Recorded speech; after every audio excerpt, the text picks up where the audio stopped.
Buenas tardes. En primer lugar, reiterar nuestro agradecimiento por vuestra participación. A continuación, vamos a proseguir con el programa, con nuestro panel de expertos sobre contratación y estrategias para la sostenibilidad en el ámbito universitario, dispositivos y servicios. En este caso intervendrán la señora Mónica Navarro, el doctor Juan José Pernas y Marisol Bernal. Voy a permitirme hacer una breve presentación de cada uno de ellos y posteriormente les daré la palabra para que tengan a bien hacer sus intervenciones. Mónica Navarro es investigadora senior en el Centro Tecnológico de Telecomunicaciones de Cataluña desde 2002, donde actualmente también ejerce como directora de Relaciones Institucionales y Comunicación. Anteriormente fue responsable de la División de Sistemas de Comunicación y es doctora en Ingeniería de Telecomunicaciones por la University of South Australia, donde desarrolló soluciones multiusuario y multiantena para sistemas WCDMA 3G, no sé si lo he dicho bien.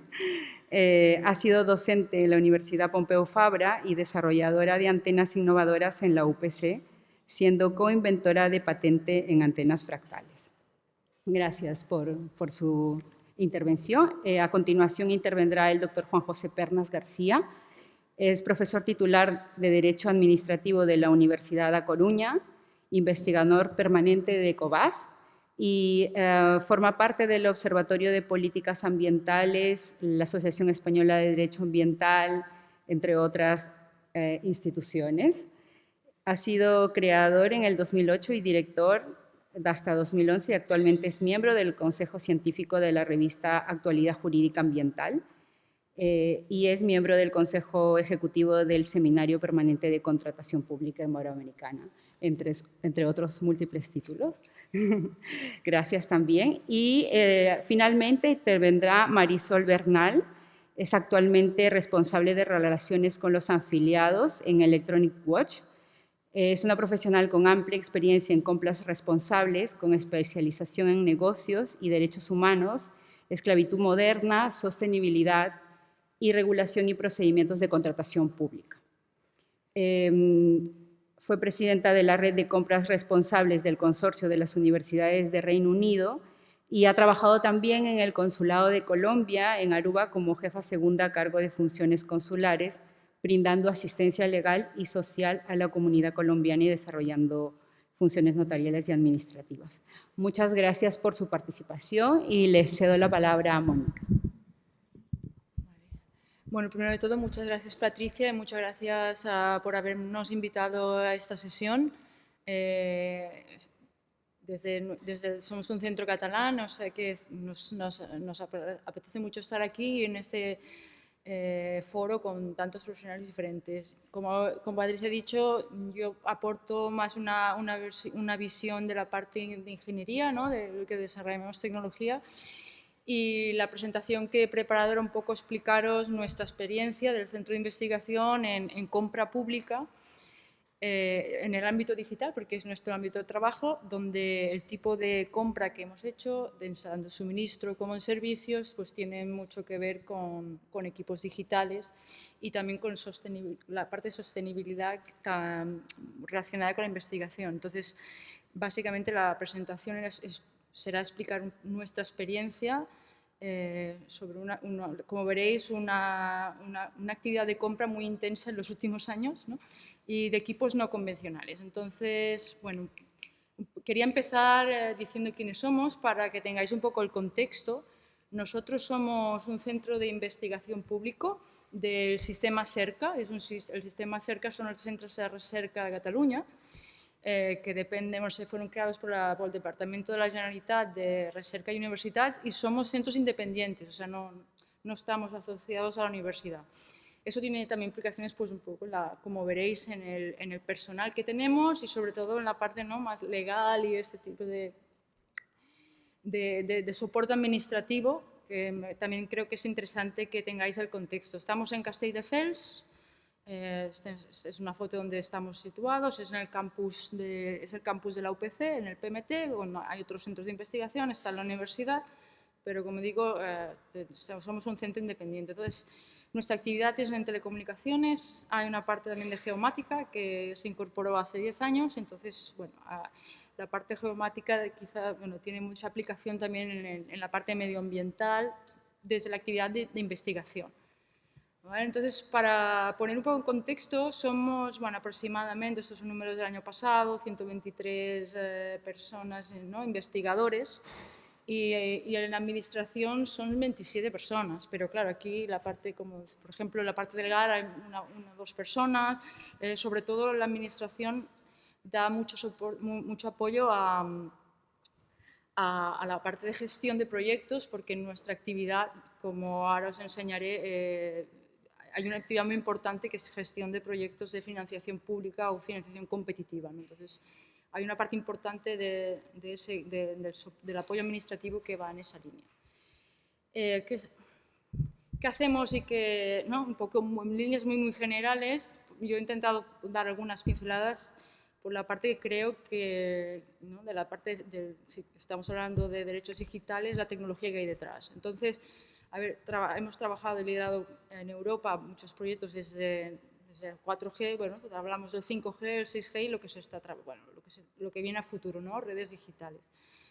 Entonces hay mucha tecnología, como veis aquí, son ejemplos de equipos que se han ido adquiriendo y desarrollando desde el inicio, unos 20 años, ¿no? O sea que en la parte izquierda, por ejemplo, hay una parte óptica y que también es que una parte importante de la actividad trabaja en sostenibilidad, por ejemplo, las herramientas de inteligencia artificial, ¿no?, que todo el mundo hoy en día habla, pues hay una parte que en las redes de telecomunicación se utilizan precisamente para hacerlas más eficientes. Pero bueno, aquí hay un compromiso de ver, ¿no?, cuánto cuesta esa eficiencia y es un tema que estamos trabajando. Por lo tanto, algunos de los equipos que presentaré después de los dispositivos que hemos adquirido, pues van a ampliar las capacidades experimentales de un centro de investigación y, como veréis, son equipos especializados, ¿no? O sea, aquí en la foto hay, por ejemplo, a veces son comerciales, otras veces compras equipos que te permiten desarrollar tu propio espacio de experimentación.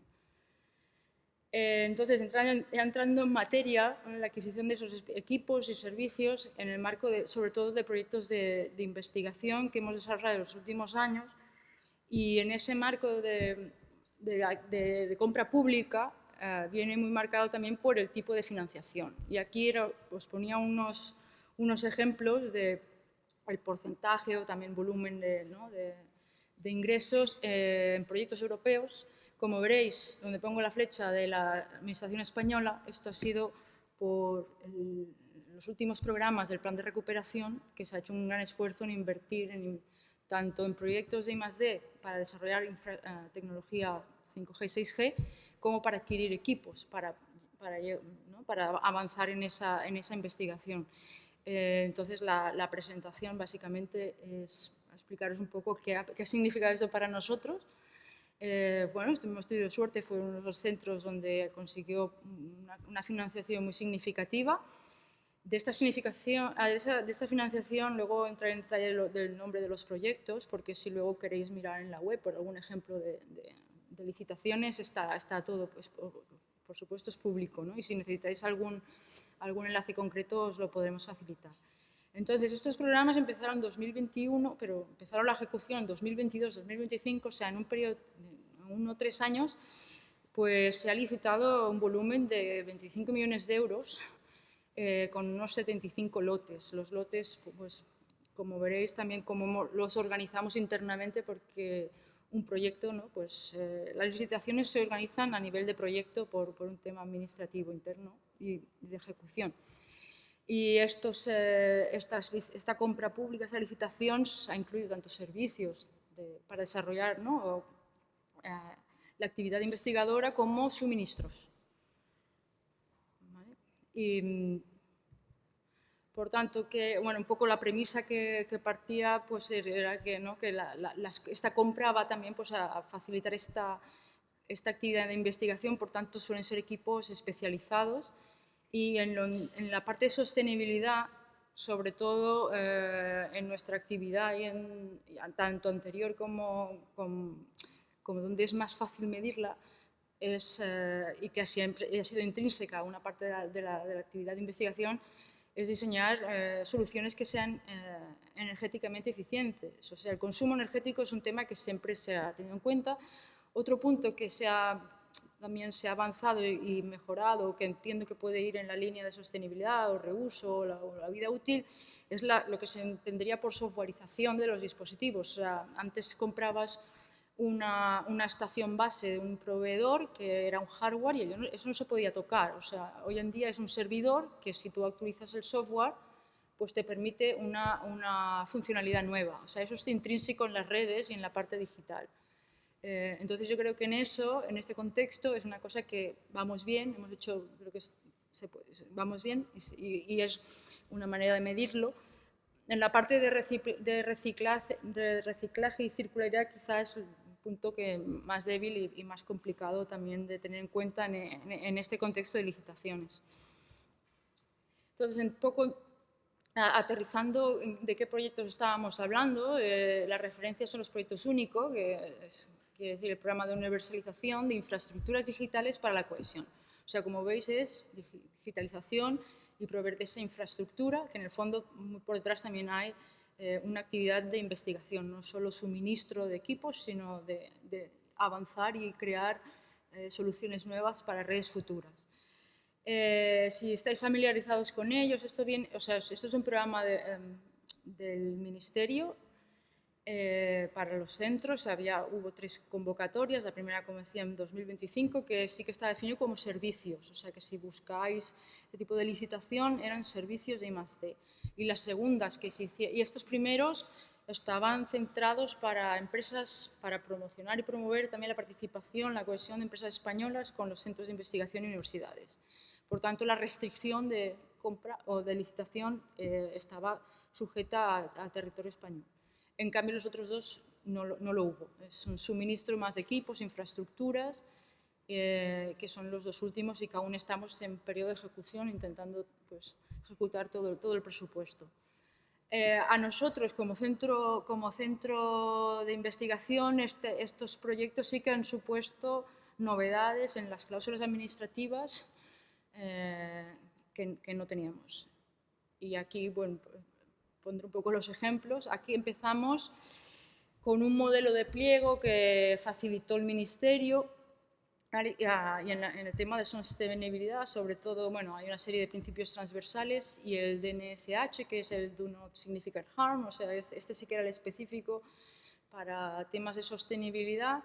En el primero, en el modelo no está explícito, se trasladó en una evaluación a posteriori en la adjudicación, de una evaluación de riesgos, mientras que en las otras licitaciones se incluyó a modo de una declaración responsable. O sea, nosotros aquí sí que es verdad que esto ya supuso un nuevo esfuerzo de cumplir con toda la normativa, venía una nueva normativa europea y las licitaciones tienen este background, ¿no? de tener en cuenta pues, tanto los principios transversales entre los que hay los de sostenibilidad. Y estos son los que hemos regido. Tampoco hemos entrado muy en detalle en cláusulas de valoración, en criterios de valoración específicos para evaluar todo esto, porque como veréis, al ser equipos también muy especializados, es un tema aún pendiente, creo, para poder contextualizar bien, valorarlo bien, medirlo y seguirlo. Entonces, para nosotros, los detalles de la documentación, que de las licitaciones que hemos hecho, en general todas tenían, ¿no? Pues evidentemente las PCAPs, que como decía, el primero fue un modelo del Ministerio, el segundo se hizo la modificación posterior con un anexo, ¿vale?, de estos principios transversales, donde pues, el adjudicatario después declara ese cumplimiento responsable de estos principios. Al estar en Cataluña, bueno, las licitaciones también, ¿no?, cogemos el formato normalizado europeo del DEUC, pero en catalán, en castellano, la documentación se ha hecho en estos 2 idiomas. Esto es un detalle porque en la segunda fase, donde podían haber proveedores extranjeros, bueno, se consideró si hacía falta traducirlo, bueno, o sacar la documentación en inglés, porque en algunos casos costaba encontrar proveedores o adjudicatarios.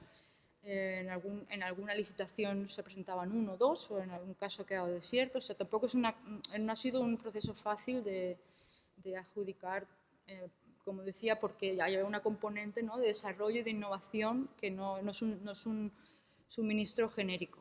Entonces, como decía, el primero tenía un backup, el DUC, y el anexo se introdujo en los segundos, y a posteriori también para equipos que tienen que ver sobre todo con data centers, con centros de datos, sí que se les hace posterior firmar una declaración de la evaluación medioambiental, tanto en obras como en los centros de datos, pero en nuestro caso sobre todo ha sido, obras no se han considerado. Bueno, entonces, bueno, esto es un detalle de lo que ponían los pliegos, ¿no?, del NHS, que era una declaración muy, muy genérica. Perdonad que se ha cambiado un poco el formato de datos, pero... O sea que, no, como decía, se incluye en los pliegues de forma genérica, y donde se introducía pues la taxonomía que nos proporcionó el Ministerio, y como podéis ver, pues los principios específicos de cambio climático, de protección de recursos hídricos, reciclaje de residuos y contaminación. Pero como digo, es una declaración que se pedía en los pliegos. Entonces, pasando un poco al encargo que tenía, ¿no?, de la Carta de Derechos Digitales, y retomándolo, cómo lo define esta parte de, ¿no?, durabilidad, reparabilidad, retrocompatibilidad y sostenibilidad. Para un centro de investigación, yo creo que nosotros, la parte de sostenibilidad, sobre todo, como digo, es un tema que se aborda, diseñando soluciones que tienen muy en cuenta el consumo energético.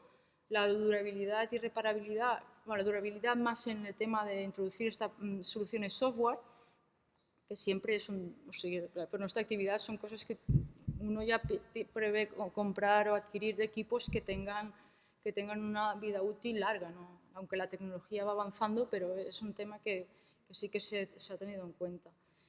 La reparabilidad, aquí bueno, esto lo podemos comentar más adelante, porque el tema de mantenimiento, y que también en estas licitaciones se incluyó específicamente algunas cláusulas, ¿no?, de formativas para el mantenimiento, no tanto la reparación, porque es un tema diferente. En garantías y mantenimiento sí que es una parte de los pliegos técnicos que suelen liderar los investigadores. Bueno, es un poco poner en contexto estos requisitos con la actividad que hacemos nosotros. Como decía, la sostenibilidad en términos de consumo energético, climatización, reciclaje o adaptabilidad.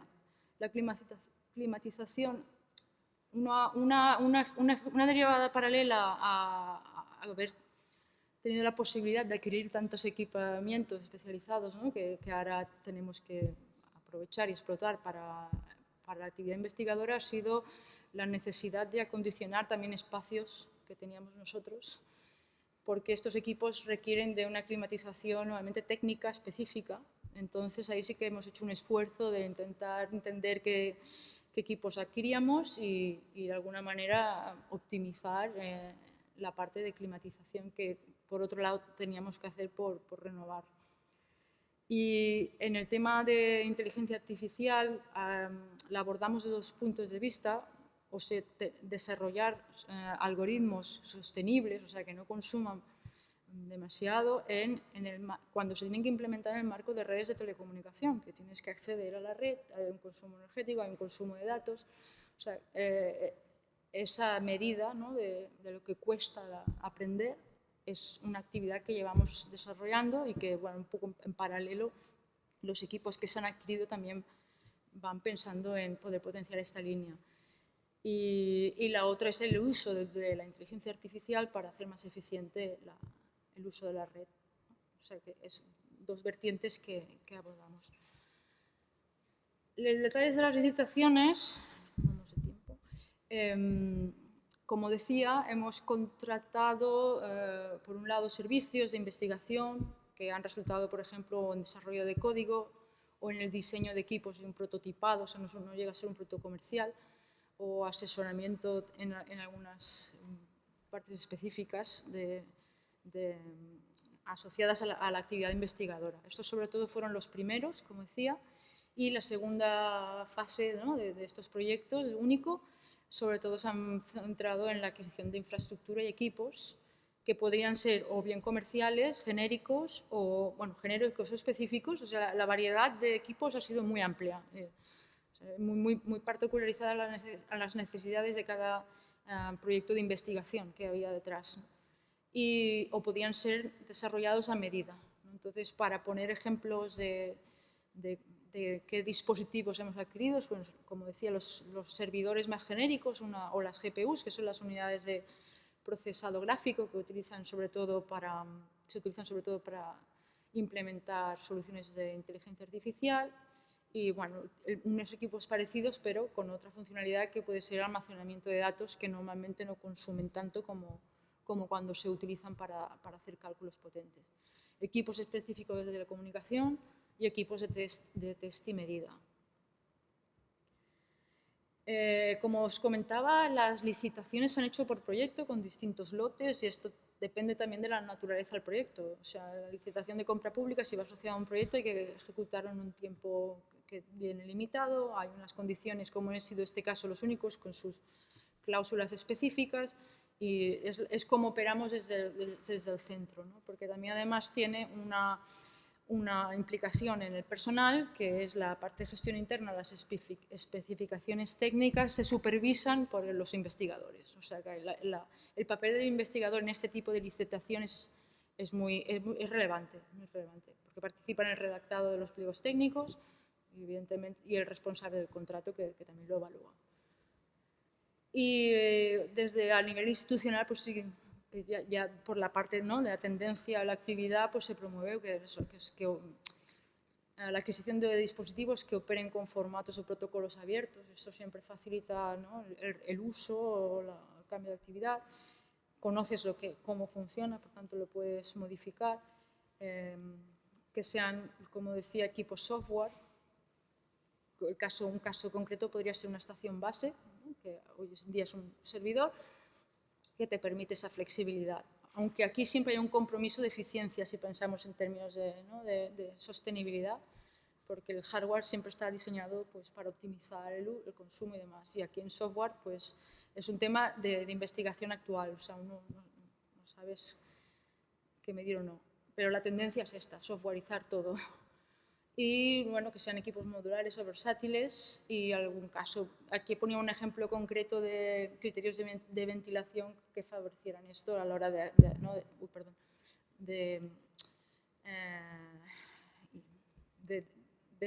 poner el equipo en el espacio adecuado, porque muchas veces van en racks, ¿no? Y esto tiene una implicación. Depende cómo los coloques o los instales, la ventilación puede ser mejor o peor. Por tanto, en la adquisición del rack, que es donde los implementas, pues es una parte que tienes que incluir en la licitación. Y ya acabando, para que vierais un poco el tipo de ejemplos, ¿no?, pues estos son, pues, lo que hay. Este sistema QKD es un sistema de llaves cuánticas de seguridad, que son equipos muy especializados. Podía ser una antena, podía ser un telescopio óptico, un osciloscopio, un test de medida, un emulador de canal. O sea, es un poco para que veáis el tipo de dispositivos, que no sé si estáis familiarizados o no. Y también, pues, una parte de servidores, o como veis en la foto que se ve arriba a la derecha, eso son varias GPUs que están insonorizadas para intentar evitar que no haga mucho ruido en el laboratorio. ¿De acuerdo? Entonces, para concluir, solo algunas dificultades que habíamos encontrado. Como ya decía, el número limitado de proveedores. Había que ir con cuidado también con el criterio, que fueran muy restrictivos en temas de sostenibilidad, porque las pymes ahí siempre se encontraban más dificultades. Y al ser en la parte de proveer un equipo especializado, pues el tema de la entrega de plazos también ha podido ser más problemática. Bueno, entonces, poder incorporar flexibilización en las PCAPs en este tipo de licitaciones es importante, porque luego si no hay penalizaciones y demás. ¿Qué más? Una parte importante es la elaboración de esta documentación que pedían al adjudicatario, ¿no?, sobre todo en los primeros proyectos, sobre estos principios transversales, que son unas hojas de cálculo de autoevaluación de riesgos. Esto, bueno, hay dificultades para saberlas rellenar, para para entregarlas hay que perseguir, porque tienen que ir, ¿no?, tanto preparadas y firmadas por ellos. O sea, sobre todo aquí la parte de los impactos medioambientales no deseados, que es lo que tendría esta conferencia. Pero esto es un problema, eso ha sido una dificultad. Y también, bueno, las últimas eran más de ámbito genérico, no tanto relacionadas con la sostenibilidad, pero era pues la constitución de garantía o la presentación de sobres digitales, que parecería, porque toda la licitación se hace de forma digital, incluso la entrega de facturas, pues algunos adjudicatarios o proveedores han experimentado problemas en poder entregar la documentación. Cosa que es un poco sorprendente, pero ha sido así. Por tanto, la apreciación final, yo creo que es importante diferenciar cuando se quieren equipos de uso muy genérico, como podría ser un portátil o equipos especializados, sobre todo a la hora de, esto ya de cara a futuro, ¿no?, de cómo se ponen esas cláusulas de sostenibilidad que te permitan o que no priven a la actividad investigadora, que no siempre está claro. Entonces, bueno, yo creo que me estoy pasando de tiempo, iría ya quizá a la última, esta parte de los criterios de valoración que incluyen el mantenimiento, ¿no?, que tengan esta garantía.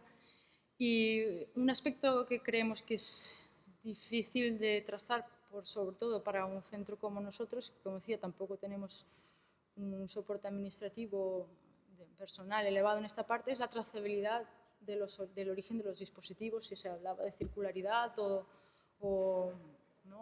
otras características. Esto es difícil, ¿no?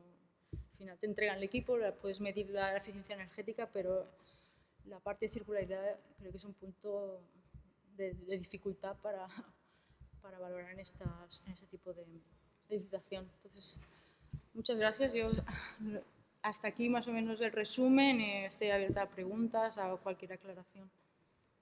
Muchas gracias.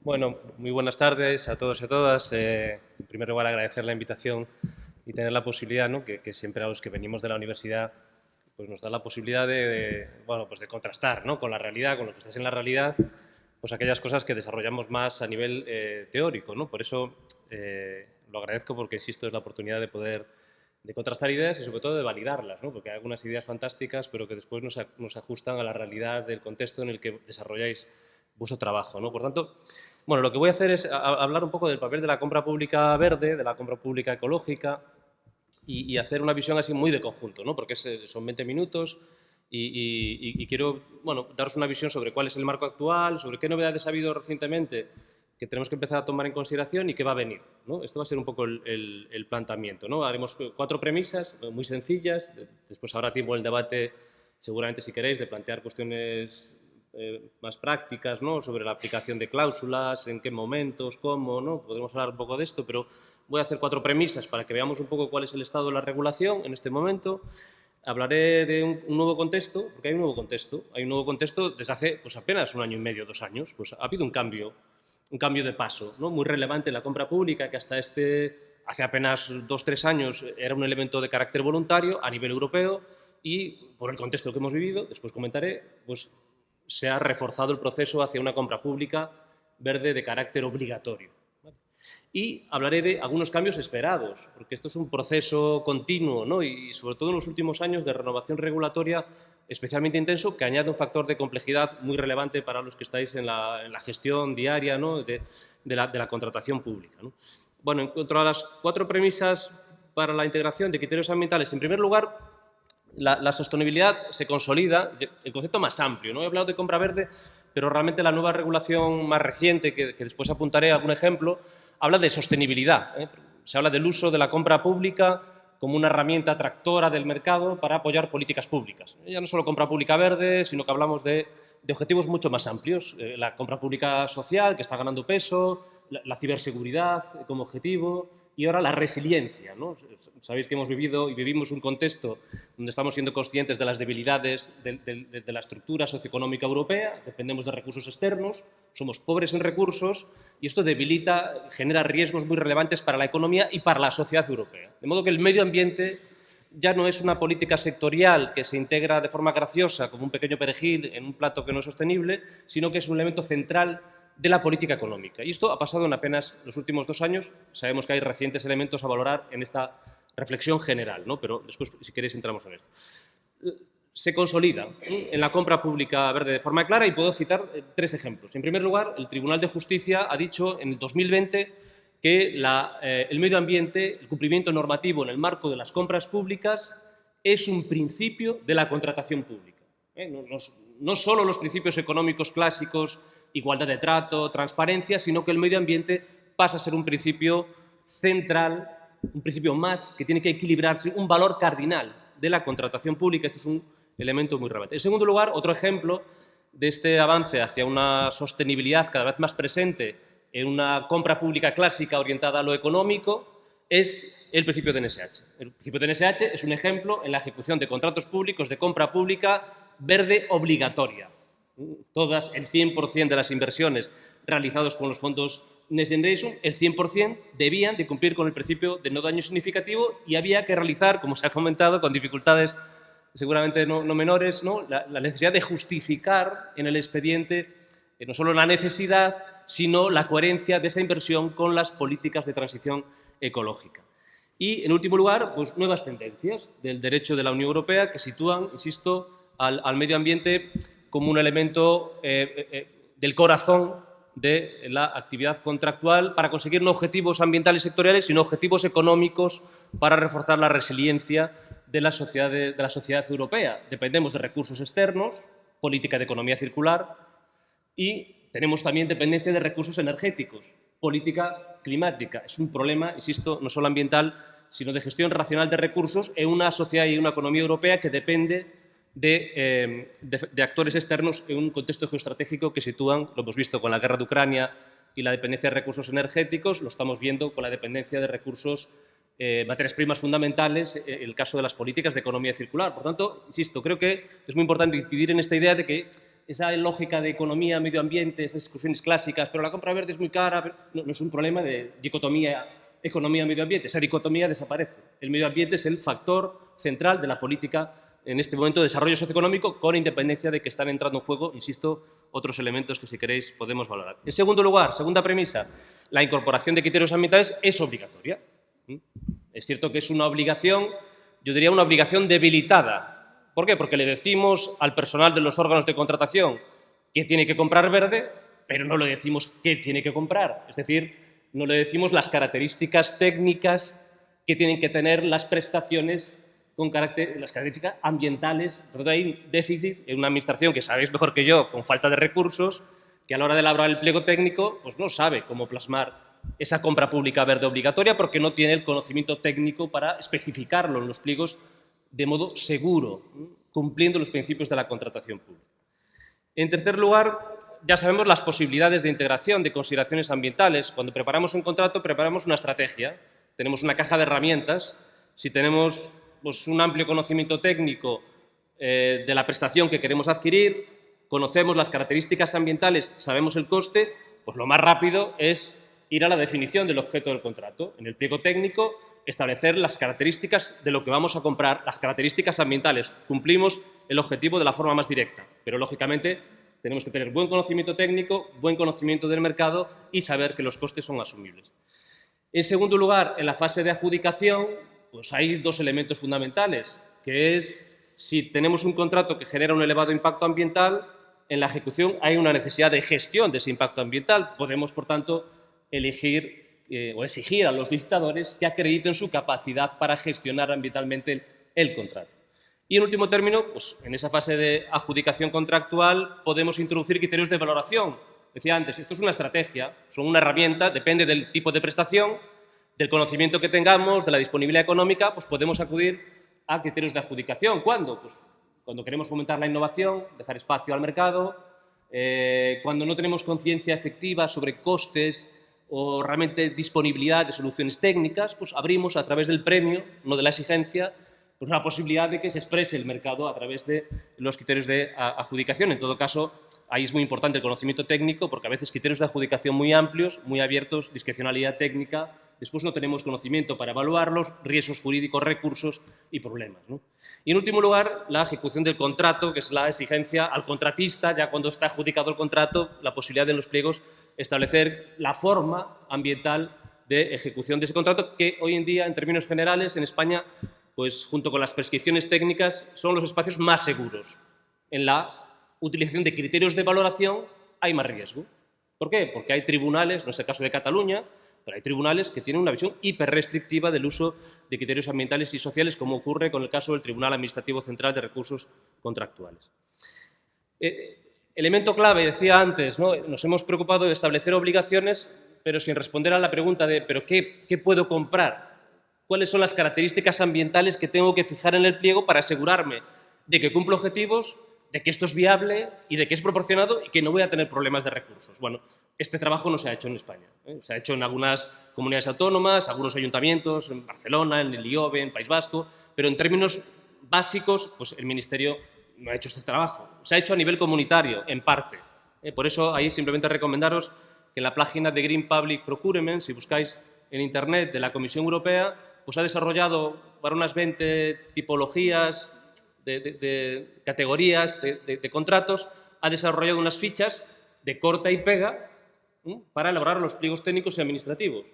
Tengo una cláusula que es un criterio proporcionado, se ha contrastado con el mercado, es viable en términos económicos, la copio y la pego. Además, con el elemento para verificar su cumplimiento, ¿no? Esto es un elemento clave, no he sido consciente de esto o no se ha querido desarrollar, pero es un elemento clave que nos ha faltado. Y ahí, por ejemplo, tenéis el documento de trabajo de cláusulas ambientales para centros de datos, salas de servidores y servidores en la nube. Ahí la Comisión Europea lo que ha hecho, en un documento muy sencillo, es definir especificaciones técnicas, criterios de adjudicación, condiciones especiales de ejecución, criterios de selección de los licitadores, para, insisto, copia y pega, facilitar la labor del personal de los órganos de contratación que no tiene ese conocimiento técnico de cuestiones ambientales, otorgando a la vez seguridad jurídica, que se está haciendo bien, con una información contrastada con el mercado, que es viable económicamente, incluso abriendo la puerta a aquellas administraciones más ambiciosas de establecer criterios. Hay dos niveles de criterios, unos básicos y unos premium, por decirlo de alguna forma, ¿no? Y esto creo que es un elemento no menor. La cuarta premisa, hemos dicho, es obligatoria, esa obligación debilitada, ¿no? que he comentado. Sabemos las posibilidades, pero también existen límites, ¿no? Y los límites, bueno, pues la vinculación con el objeto del contrato, que es como el día de la marmota de la contratación pública. En España estamos sistemáticamente debatiendo sobre la vinculación del objeto del contrato, generando obstáculos, pero muy relevantes, generando inseguridad jurídica en los operadores, que ante estas dudas jurídicas e interpretaciones diversas se mantienen en la inacción. Frente a un recurso, desde luego la compra estratégica no avanza. Los criterios de adjudicación no pueden otorgar una libertad de elección ilimitada. A veces, cuando carecemos de conocimientos técnicos en los pliegos administrativos, pues los juristas con voluntad, yo trabajé en una administración pública y con toda la voluntad de introducir cláusulas ambientales, hubo muchos contratos en los que no introduje cláusulas ambientales porque no tenía el conocimiento técnico para hacerlo, pero a veces, desde la perspectiva jurídica, se puede caer en el ánimo de introducir un criterio de valoración. E introducimos criterios generales. Pues hay un caso, 2012, la Comisión contra Países Bajos, en donde se valoró un criterio de adjudicación sobre un contrato de vending en el que se otorgaban puntos adicionales pues, a aquellas propuestas que mejoraran la sostenibilidad. Claro, error. Criterios que otorgan, pues, en ausencia de conocimiento técnico preciso, amplia discrecionalidad, riesgos jurídicos, riesgos para los principios y, al final, no es algo recomendable. Y, como para destacar otro elemento, hay otros que podemos comentar después, como las etiquetas, certificaciones, la importancia de la motivación.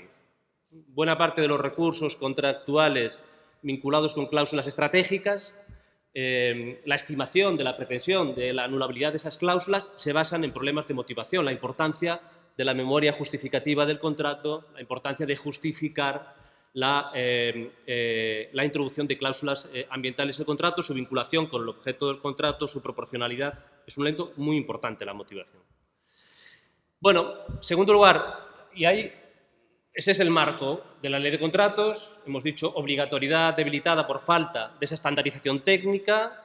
Las posibilidades las tenemos claras, herramientas que podemos usar de acuerdo con cada prestación, caso por caso, y los límites, aunque con inseguridad jurídica, más o menos los conocemos. Pero el contexto está cambiando. Hay un nuevo contexto hacia una compra pública resiliente y sostenible. Desde el año 2019, con el Pacto Verde, la Comisión Europea dice: llevamos 20 años de compra estratégica.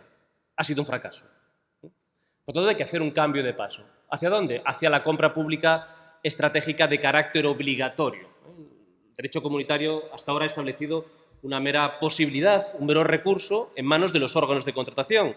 Bueno, en 2019 ha introducido esta perspectiva y esto en el contexto de la COVID, la falta de recursos de los que hemos sido conscientes y los riesgos vinculados, la guerra de Ucrania, la falta de recursos, dependencia externa, los riesgos vinculados, han llevado a que la compra verde haya entrado como un elemento de garantía del uso racional de los recursos y está penetrando sistemáticamente en todas las normas que se están aprobando de carácter sectorial. Se han aprobado, las que yo he estimado en los últimos 2 años, 12 normas que no son normas de contratación pública, son normas sectoriales, materias primas fundamentales, reforzamiento del ecosistema de los semiconductores, tecnologías cero emisiones, reglamento de envases, reglamento de productos sostenibles, reglamento de productos de la construcción, la directiva de diligencia debida, el reglamento de deforestación. Es decir, hay una multiplicidad de regulaciones sectoriales que están creando ese nuevo derecho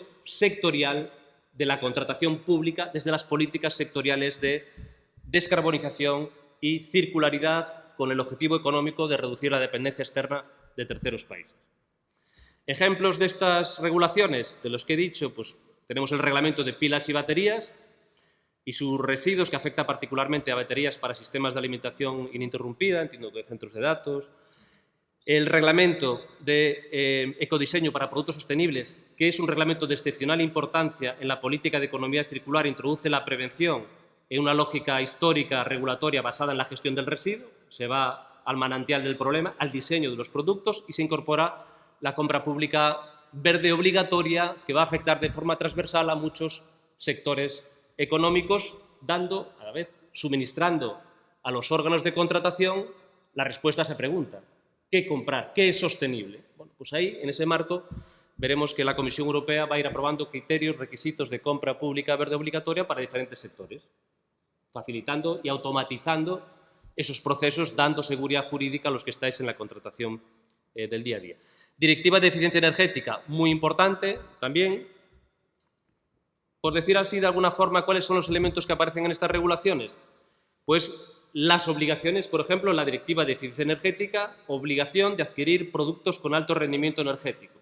El anexo 4 dice cuáles son las características de esos productos y la única salvedad es que no sean técnicamente viables. Veis que aquí no habla de consideraciones económicas, habla de consideraciones técnicas. Por tanto, obligación jurídica de adquisición de productos de alto rendimiento incluidos en la directiva. Obligación en el reglamento de productos sostenibles. Obligación, o por decirlo de otra forma, prohibición de utilizar el precio más bajo como criterio exclusivo. Obligatoriedad de utilizar criterios diferentes al precio, criterios referidos a la sostenibilidad y a la resiliencia. Insisto, nuevo objetivo, garantía del suministro, reducción de la dependencia externa, fomento de la producción en Europa. Aplicación obligatoria de criterios específicos con determinados objetivos estratégicos. Ahí tenemos el reglamento de pilas o el reglamento de productos sostenibles, que establece obligatoriedad de utilizar determinadas cláusulas. La Comisión Europea va a tener en los próximos años un amplísimo recorrido, un trabajo muy intenso de aprobar actos, de aprobar reglamentos específicos para cada uno de los ámbitos de trabajo del reglamento de productos sostenibles. Para el sector textil va a aprobar objetivos de ecodiseño y dentro de ellos va a definir criterios de compra pública verde obligatoria o objetivos de cumplimiento exigido a los Estados. Se fijan en alguna de estas normas criterios de ponderación obligatorios. En el reglamento de productos sostenibles dice que se deberán incorporar criterios ambientales de valoración y esto tendrán un mínimo de un 15 y un máximo de un 30%, por tanto, obligación de ponderación para dar peso político a estos objetivos y otorgando también cierta flexibilidad a los Estados, ¿no? La posibilidad de que los Estados puedan ir más allá. La ley de contratos, cuando se adapte a la nueva regulación europea que veremos, podrá reforzar esos objetivos comunitarios, pero en todo caso veis que la Comisión se está preocupando, ¿por qué? Por resolver el problema de un enfoque voluntario que dejaba todo el margen de actuación a los Estados.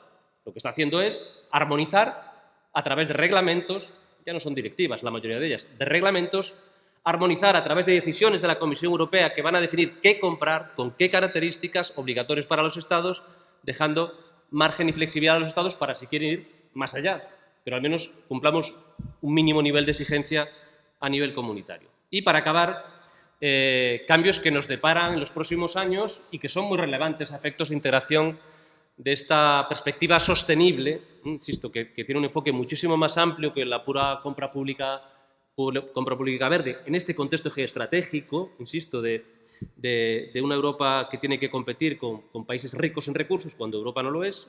La sostenibilidad es un elemento, insisto, de naturaleza económica, de uso racional de los recursos. Se están revisando las directivas de contratación pública. Las directivas 2014 van a ser objeto de revisión con perspectiva 2026. Se ha abierto un procedimiento de consulta por parte de la Comisión Europea donde ha habido más de 900 contribuciones de diferentes ámbitos de la sociedad, de sectores, asociaciones de empresas, ONGs, autoridades públicas. He hecho un estudio sobre aquellas de las 900 que se referían al medio ambiente, eran unas 220 contribuciones que se referían a cuestiones ambientales. Dentro de ese estudio he hecho un estudio profundo de 90 y de las 90 que he estudiado, todas ellas, salvo una, proponen el reforzamiento de los criterios estratégicos dentro de la compra pública. Y la mayor parte de esas contribuciones son de asociaciones de empresas y de empresas o ONG representativas del sector económico privado, lo cual es llamativo. Por tanto, esa eliminación de la dicotomía medio ambiente-economía desaparece. ¿Por qué? Porque la sostenibilidad es un factor geoestratégico de protección del mercado europeo y de reforzamiento y recuperación de la capacidad productiva europea en sectores estratégicos. Un ejemplo de esto, para que veáis cómo la compra pública ha contribuido a degradar la resiliencia de la sociedad europea y generando riesgos a los ciudadanos, es que hay principios activos de medicamentos básicos que no tienen una sola instalación productiva en Europa en este momento, ¿no? O la dependencia de materias primas fundamentales que son básicas para el desarrollo de muchas de las... Bueno, este elemento se ha visto, lo hemos visto a base de riesgos, nos hemos creído el mensaje neoliberal de los 90 y la globalización, y la compra pública ahora está realizando un cambio hacia un enfoque diferente. Se va a aprobar, esto lo ha planteado la nueva comisión en el mes de febrero, en el plan de industria limpia, la aprobación de la ley de aceleración de la descarbonización y la ley de economía circular. No son leyes, bueno, es la forma de llamar, ¿no?, un poco más gráfica, ¿no?, en el ámbito comunitario, y en las dos se va a integrar la introducción de criterios mínimos obligatorios para la compra pública verde. Por tanto, vemos que hay, insisto, un proceso de cambio en la lógica de una compra pública voluntaria, que era ese perejil de acompañamiento accesorio, voluntario para los operadores de la compra pública, desde 2019 y en el nuevo contexto en el que hemos adquirido conciencia de nuestra dependencia externa, de los riesgos a los que nos expone la sociedad y la economía europea. El medio ambiente ha penetrado como un elemento de política económica fundamental para el uso racional de los recursos a través de la política de descarbonización, de la política de economía circular, reducción de la dependencia externa y utilización de la compra verde para pues el fomento de la producción en Europa. Por eso os decía antes que es muy llamativo ver cómo en esas contribuciones buena parte, la mayor parte de ellas, son de empresas que no se han convertido de un día para otro en defensores del cambio climático y la protección del medio ambiente, sino que están viendo que defender el estándar europeo de sostenibilidad es una forma de proteger la capacidad productiva frente a los procesos de globalización que están descapitalizando, generando y exponiéndonos a situaciones de riesgo económico, de seguridad y sanitarios que tenemos que empezar a revertir a través de una compra pública verde de carácter obligatorio. Es cierto que hay incertidumbres, con esto acabo, se están generando nuevos procesos, ¿no?, vinculados pues, con el avance también de la ultraderecha a nivel internacional, la puesta en cuestión del Pacto Verde. Están empezando a penetrar políticas diferentes en el ámbito europeo, pues lo hemos visto con el paquete Omnibus, ¿no? Se ha relajado algunas de las obligaciones de las empresas, por ejemplo, en materia de diligencia debida. Hace unos días la Comisión Europea retiró su propuesta para las alegaciones ambientales, las etiquetas ambientales, que preveía un marco de exigencia pues, riguroso para una transparencia del mercado. En fin, estamos en un cambio que veremos, ¿no?, hacia dónde avanza. Veis una doble tensión entre el medio ambiente como un elemento estratégico económico básico para la protección de la sociedad y la economía europea y otros elementos que están empezando a aparecer en el contexto que veremos qué incidencia tienen en este proceso. Nada más, gracias. Buenas tardes. Pues también quería agradecer la invitación el día de hoy. Personalmente ha sido un día bastante enriquecedor. He aprendido mucho de la parte medioambiental, que no es mi área de expertise, pero pues bueno, muchas gracias por la invitación y espero poder también aportar algo a ustedes el día de hoy del área de derechos humanos en la industria electrónica. Primero, pues voy a explicar un poco el contexto de los derechos humanos en esta área. Los riesgos de los derechos humanos en el sector electrónico son sistemáticos, es decir, que no importa qué marca o qué producto estén utilizando, estos riesgos se encuentran en absolutamente toda la cadena de suministros. Por lo tanto, cambiar de proveedor, cambiar de marca, cambiar de producto no es una estrategia significativa a la hora de prevenir los riesgos de los derechos humanos. Voy a dar unas estadísticas claves para entender un poco de manera general este problema. 28 millones de personas se ven afectadas por el trabajo forzoso según la OIT y la industria electrónica es la categoría de productos con más riesgo de trabajo forzoso en comparación con el resto de las industrias.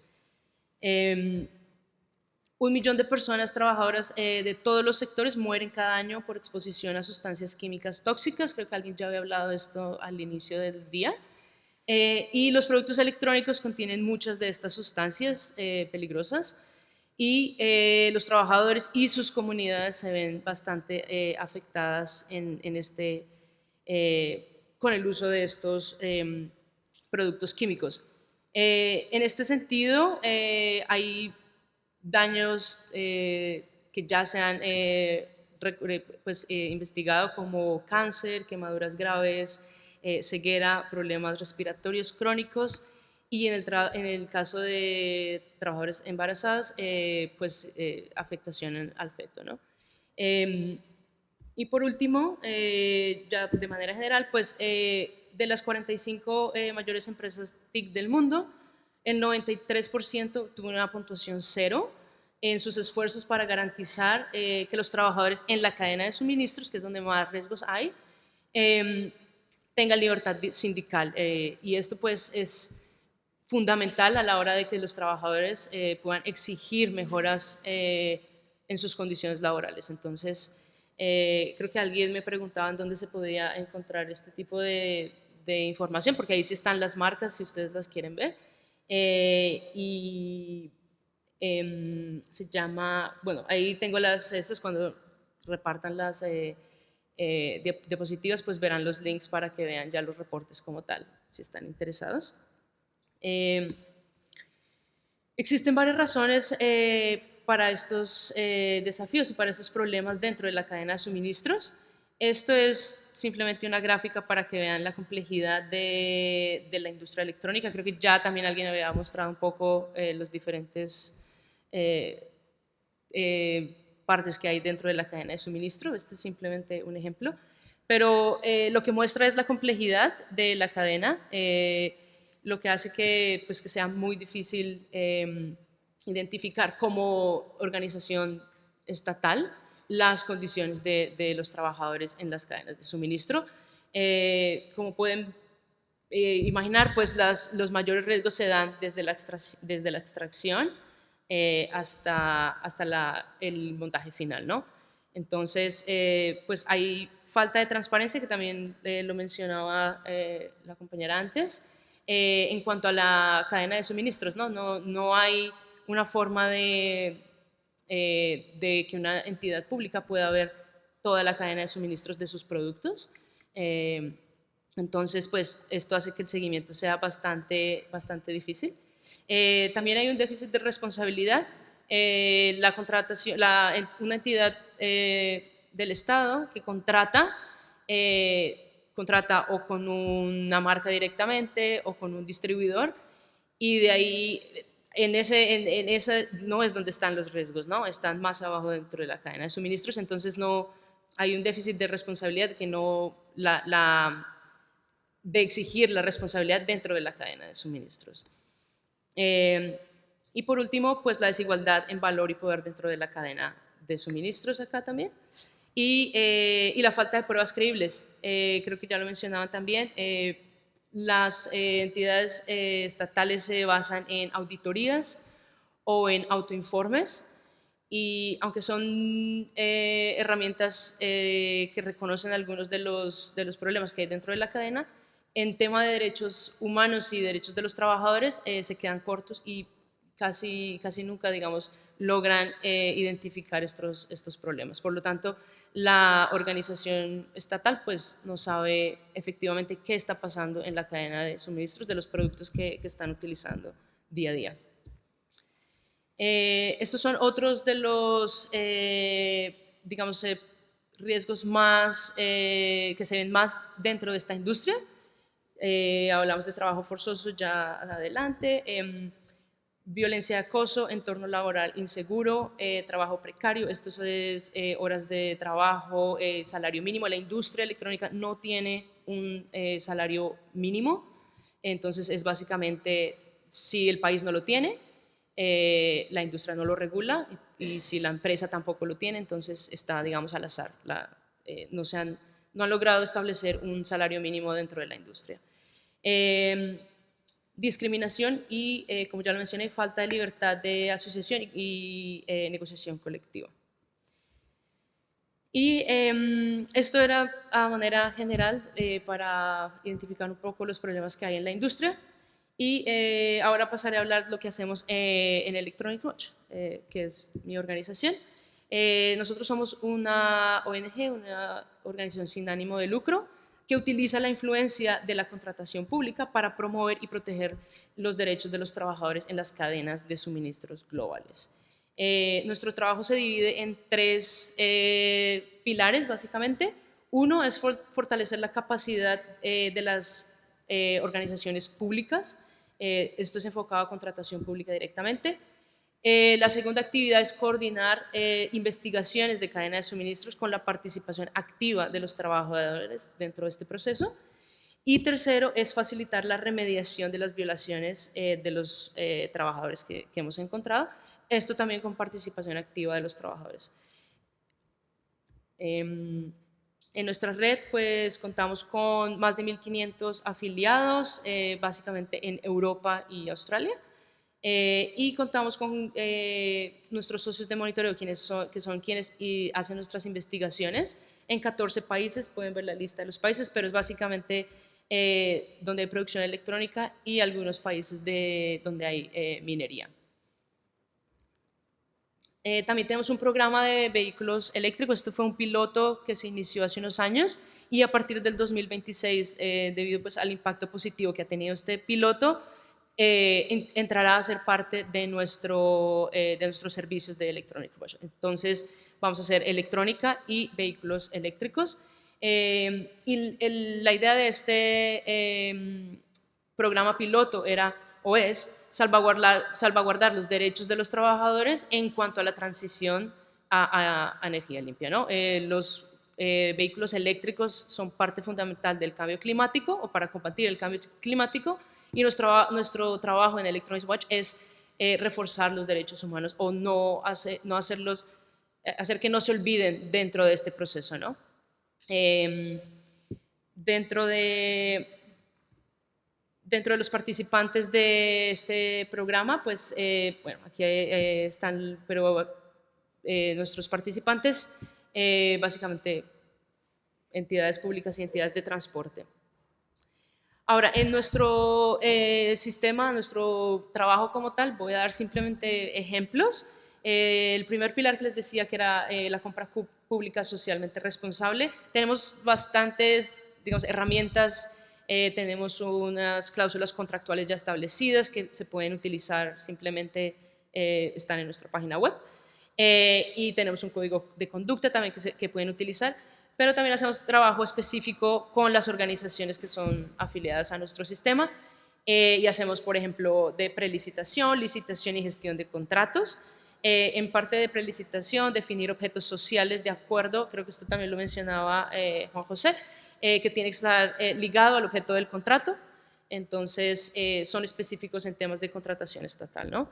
En cuanto a la licitación, pues incluir criterios, cláusulas y establecer métodos de verificación. Y posterior a la adjudicación, es decir, en la gestión del contrato, mapeo de suministro de cadenas y realizar investigaciones que están conectadas a los productos que cada entidad compra. Las investigaciones son bastante específicas para cada afiliado. Esto dentro de otras herramientas que prestamos a la contratación pública. Nuestro segundo pilar de trabajo es el monitoreo con la participación activa de los trabajadores, y esto es una metodología de investigación que se utiliza para recopilar evidencias sobre riesgos y violaciones de derechos humanos, y también ofrece a los trabajadores un mecanismo de reclamación. Esto suele ser gestionado por un tercero independiente de la industria, que es importante para nosotros que no esté la industria, pues que la industria no tenga influencia dentro de este monitoreo. Requiere la participación activa de los trabajadores en todo el proceso y mitiga riesgos de coacción y represalias contra los trabajadores. Este monitoreo se lleva a cabo a través de nuestros socios de monitoreo en las regiones de producción y minería, y estas son organizaciones de la sociedad civil que utilizan nuestra metodología, y esto es importante porque pues hablan el idioma local, que es fundamental, entienden el contexto donde están estas fábricas y pueden acceder a los trabajadores sin ponerlos en riesgo, y también hacer el seguimiento de manera pues, estando ahí podemos hacer seguimiento si las condiciones se cumplen o no. No se trata de auditorías sociales, que es lo que la gente normalmente entiende al momento de hablar de monitoreo de condiciones laborales. Es totalmente diferente, hay muchas diferencias, pero la primordial es el objetivo con el que se hace. La auditoría social busca evaluar una fábrica frente a ciertas regulaciones, certificaciones y demás, y nuestro monitoreo tiene como objetivo el trabajador, las condiciones laborales. No estamos certificando ninguna fábrica, simplemente estamos investigando qué está sucediendo en las fábricas, si hay riesgos, si no hay riesgos, y esto es lo que reportamos a los afiliados. Entonces, no tiene nada que ver, es como, en nuestra forma de ver es como un complemento a las auditorías sociales. Las auditorías sociales existen y en la industria electrónica hay una entidad que se llama la Responsible Business Alliance, que tiene sus auditorías y todas las marcas están afiliadas a ella, y lo que nosotros hacemos es investigar a las fábricas o a los trabajadores y reportar a las organizaciones estatales, no a las organizaciones públicas. Así que no tiene nada que ver con las auditorías que realizan las fábricas o las marcas. Y nuestro tercer pilar, que es facilitar la remediación, lo hacemos de varias maneras, pero uno es a nombre de nuestros afiliados. Como ya lo expliqué, existe la Responsible Business Alliance, que es una organización por la industria y para la industria, y tenemos unos términos de compromiso, es decir, ellos tienen sus auditorías, nosotros tenemos nuestras investigaciones. Una vez descubrimos que hay riesgos o violaciones, hacemos un reporte a la Responsible Business Alliance, y los términos de compromiso establecen un cronograma y unas responsabilidades para investigar o para hacer seguimiento a estas investigaciones que nosotros encontramos. Entonces, es un compromiso de la industria a mejorar, ¿no? en este sentido. Tenemos también acciones por parte de nuestros afiliados que pueden ser de manera individual o de manera colectiva. Y en este caso, nosotros hacemos reportes trimestrales de las fábricas que están conectadas a cada afiliado, y dentro de esas investigaciones damos guía de cómo la entidad pública puede utilizar estos reportes, puede acercarse a sus proveedores e iniciar ellos mismos una conversación para mejorar, ¿no? También hay casos colectivos donde si hay varias entidades que están comprando la misma marca y están conectadas a la misma fábrica donde hay un problema, pues todas se reúnen y hablan directamente con las marcas, y las marcas pues ejercen influencia sobre las fábricas. La última pues es apoyar a los representantes de los trabajadores directamente. y esto es tan simple como reiterar a las fábricas y a las marcas digamos, las cosas que los mismos sindicatos presentan o los mismos trabajadores, es simplemente reiterar estas peticiones. En nuestro ámbito de monitoreo, pues están evidentemente en la parte electrónica, pues todos los productos principales, ordenadores portátiles, impresoras y demás. Y en el sector automotor, que es minería, níquel, cobalto y estaño, baterías y semiconductores. Obviamente aquí hay un lapso, hay conexión en baterías y semiconductores y minería, pero bueno, esto es básicamente las áreas de nuestro trabajo. Y ya, digamos, para finalizar, simplemente ejemplos. Estos casos son activos, por lo tanto, pues no se pueden decir los nombres de las fábricas ni las marcas conectadas, pero es para que vean, primero, que no está conectado a un solo país, que la gente tiende a pensar en China, pero no está simplemente en China, y las diferentes pues, problemas que hemos encontrado. Pero, por ejemplo, una fábrica de componentes en Malasia, todos estos casos han sido investigaciones de Electronics Watch y intervención de nuestros afiliados, ¿no? De las organizaciones públicas. En 2024, la dirección de la fábrica y el sindicato firmaron un convenio colectivo para mejorar las condiciones del trabajo identificadas a través del monitoreo de Electronics Watch, y se llevó a cabo 2 investigaciones para hacer seguimiento y para abordar cuestiones pendientes, incluida la seguridad de productos químicos. Lo que decía, nuestro modelo permite que haya un seguimiento continuo, es decir, una vez se identifican, pues podemos hacer este tipo de seguimientos que puede durar 1 año a verificar que realmente se cumpla lo que se prometió. Fábrica de componentes en China, a mediados del 2024, la dirección de la fábrica llevó a cabo una investigación interna y revisó sus políticas e impartió información para abordar problemas de acoso sexual que afectaban a los estudiantes de prácticas. Como ustedes saben, en China las prácticas son obligatorias, las prácticas de estudiantes son obligatorias, por lo tanto es una población bastante vulnerable. Una fábrica de montaje final en India a finales de 2023, los trabajadores de una planta de ensamblaje final de smartphones en India recibió bonificaciones anuales tras una intervención de los compradores públicos. Y estas bonificaciones representaban en algunos casos hasta el 8.33% del salario anual. Fabricantes de componentes en Tailandia, 26 trabajadores fueron readmitidos tras haberse revocado el permiso de trabajo por denunciar abusos laborales, y en esta misma fábrica ya se había hecho un caso similar en el 2021, donde 124 trabajadores migrantes que estaban sometidos a servidumbre por deuda recibieron reembolso de tasas de contratación. Y estos son casos que están en curso. Una fábrica de ensamblaje final en Vietnam, está Electronics Watch y igual una marca de teléfonos inteligentes, están sobre el seguimiento adecuado de los derechos laborales y ambientales identificados en 2 de sus instalaciones, y esta discusión es el resultado directo de presión ejercida por los compradores públicos. En este caso, los compradores públicos supieron de esto mediante la prensa y trajeron el caso a nosotros, y en este momento estamos en discusiones para brindar remediación a los trabajadores. Fábrica de componentes en Malasia, aquí estaba en curso, pero de hecho este caso ya está resuelto, y es reembolso de tasas de contratación a 270 trabajadores que ya habían salido de la fábrica. Electronics Watch y el socio de monitoreo identificaron los trabajadores, hicieron que se les devolviera las tasas de contratación,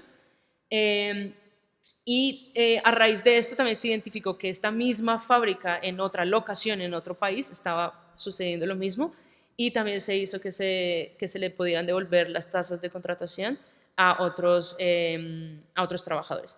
Y ya para finalizar, minas cooperativas en Bolivia, negociaciones en curso para establecer un acuerdo de prácticas de compra responsable entre las fundidoras, las federaciones cooperativas y los mineros.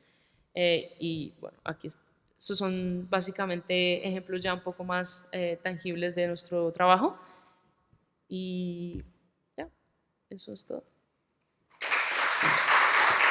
Bueno, muchas gracias a nuestros distinguidos ponentes por sus valiosas aportaciones y reflexiones. Ahora queremos abrir un poco el debate y aparte de las preguntas que queréis plantear a los ponentes, también los invitamos a dar sus aportaciones o reflexiones sobre posibles ideas de buenas prácticas con relación a todo lo que hemos conversado el día de hoy. Así que, por favor, si tuvieran alguna intervención. Bueno, buenas tardes de nuevo. Bueno, ya he hablado mucho. Bueno, aprovecho ya para felicitar a la organización porque, claro, digo muchas cosas porque es que me voy de aquí, vamos, que tengo todo el fin de semana para pensar, ¿no? En fin, no, quería comentar un par de cuestiones, ¿no? Por una parte, relativo a Electronics Watch. Soy de la Universidad Politécnica de Cataluña, estamos aquí varios compañeros, compañeras, mejor dicho, en este caso. Nosotros hemos empezado todo lo que es el trabajo con la adhesión con vosotros, hemos incluido ya algunas, o sea, hemos iniciado todo este proceso, pero nos hemos encallado en un lugar, ¿no? Que es el de creo que le has llamado la gestión del contrato, ¿no? O sea, el seguimiento, la ejecución, ¿no? Y tiene que ver con el mapeo, ¿no? Este que comentabas a nivel de proveedores, de que te suministren la información pertinente, ¿no? Para luego poder detectar, ¿no? Cualquier irregularidad, etcétera, ¿no? Entonces, bueno, yo creo que aquí tenemos que encontrar a nivel, hablo del entorno Cataluña, ¿no? Que es el que conozco catalán, cómo podemos llegar a las universidades. Nosotros quizá ya hemos dado como un pequeño paso, pero aún así es irrelevante a nivel de impacto, para realmente integrar de una manera como eso, con impacto, que no sea solo en el papel, que lo aguanta todo, sino el papel digital ahora ya, según lo que digamos por la mañana, sino que realmente haya bueno, como ya en muchas otras redes universitarias en el Reino Unido o aquí a nivel Cataluña, Estado español, o sea, ya hay mucha consolidación, pero todavía no ha penetrado suficientemente, pienso concretamente hablo de lo que conozco que es el sistema universitario catalán, y en este caso tenemos un organismo, bueno, lo debes conocer perfectamente, que es el SESUC, etcétera, y creo que es muy importante, ¿no? que trabajemos en este sentido porque quizás se ha avanzado en la parte de integración de criterios ambientales, eficiencia energética, etcétera, etcétera, pero los impactos sociales actualmente son muy determinantes, no diré los más, pero son muy significativos. Esto por una parte, ¿no? Y luego por otra, me ha gustado mucho también toda la referencia a todo el proceso de contratación, ¿no? Del ponente, etcétera. Lo que yo me doy cuenta en mi pequeña experiencia es que la normativa es muy clara, ¿no? O sea, la directiva, la ley de contratos del sector público, etcétera, etcétera, pero luego la realidad es donde se encalla también de nuevo, ¿no? Y, por ejemplo, ¿no? Un principio tan claro, ¿no? Que es el de la ley del 17, ¿no? Que nos trajo lo de la oferta más económica no es el criterio principal, no es la oferta de mayor, creo que se llama calidad, o sea, mejor relación calidad-precio. No sé, o sea, tengo la sensación, no sé si estáis de acuerdo conmigo, pero que al final no es lo que se considera, ¿no? Desde el punto de vista normativo sí, pero la aplicación tampoco. Entonces, vamos como muy lentamente, ¿no? Integrando estos criterios, o sean criterios eso, en realidad, o sea, podemos llegar a decir, ¿hemos ambientalizado el contrato o le hemos incorporado criterios socialmente responsables? Bueno, hacemos el check y decimos sí, porque le hemos puesto como criterio de adjudicación que, yo que sé, los envases sean retornables. Pongo un ejemplo que no sea del ámbito de hoy, pero luego esto, la empresa que al final es adjudicataria no te lo ha marcado como un criterio que te va a ofrecer y con lo cual pues no se aplica, ¿no? Y seguimos, por ejemplo, pues con el plástico de un solo uso, o, en fin, esto en todos los ámbitos de la contratación, que además es extensísima y sí que es cierto que hay todo lo del GPP, hay toolkits, hay 1000 cosas, pero luego también nos encontramos que en nuestro contexto concreto y sobre todo organizaciones no tan grandes, a lo mejor para nosotros en Cataluña el Ayuntamiento de Barcelona es la referencia, ¿no? En contratación socialmente responsable y ambiental, pero las administraciones más pequeñas estos toolkits nos quedan un poco lejos a veces porque nuestro presupuesto de licitación es menor, en fin, muchas cosas. No sé, os planteo todas estas cuestiones, pero gracias y felicidades. Si os parece, para generar un cierto ambiente de horizontalidad, en lugar de preguntas-respuestas, tanto vosotros como vosotros id pidiendo palabras e intervenís.